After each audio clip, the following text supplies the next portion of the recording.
Spence, Crawford. Crawford got a really impressive knockout stoppage of Jose Benavidez. Yeah. How do you see him in comparison with Spence based on that performance? I love Crawford. I love Spence.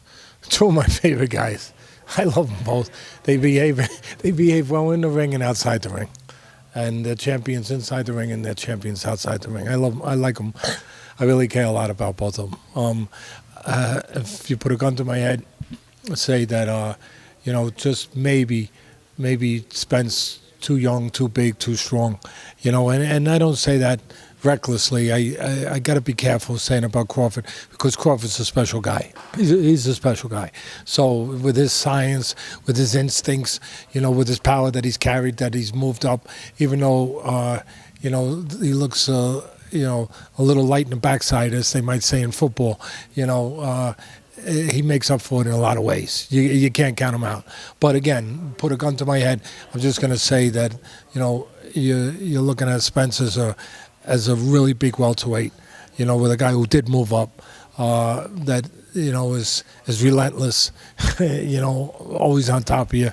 Now Crawford, Mr. Crawford would have something to say about that because he would control real estate. He would control and charge you, like I like to say, or I used to say on ESPN when I was doing the fights, where he'd charge you for your real estate. Here, there's a price on every foot of real estate in that ring, except his price is punches. It might be, 4 punches for every square foot you're trying to eat up of that real estate. And that's obviously the way Crawford would go about it. He would say, he's smart. He would say, and he'd be right to say it.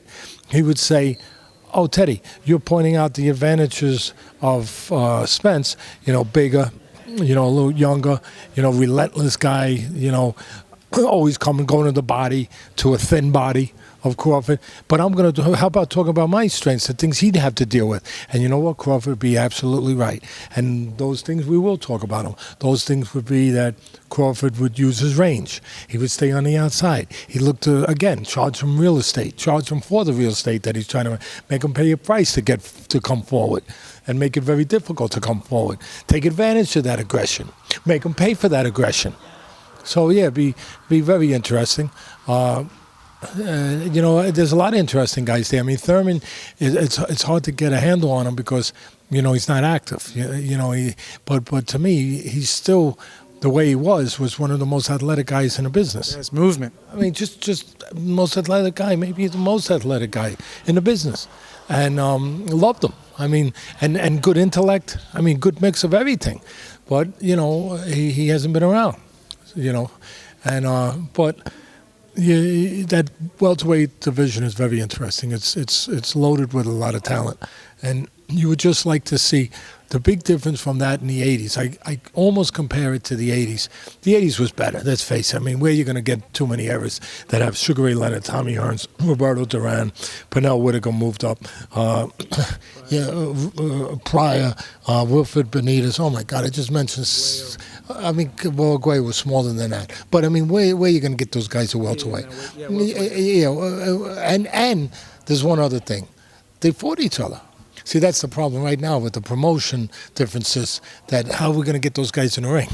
Then you're talking 80s. Then you're almost talking 80s, You're not quite with the Leonard and the Hearns and, and the Benitez's and the Aaron Pryors and, the guys we just mentioned, the Whitakers and all those guys. Not quite there, but you're close.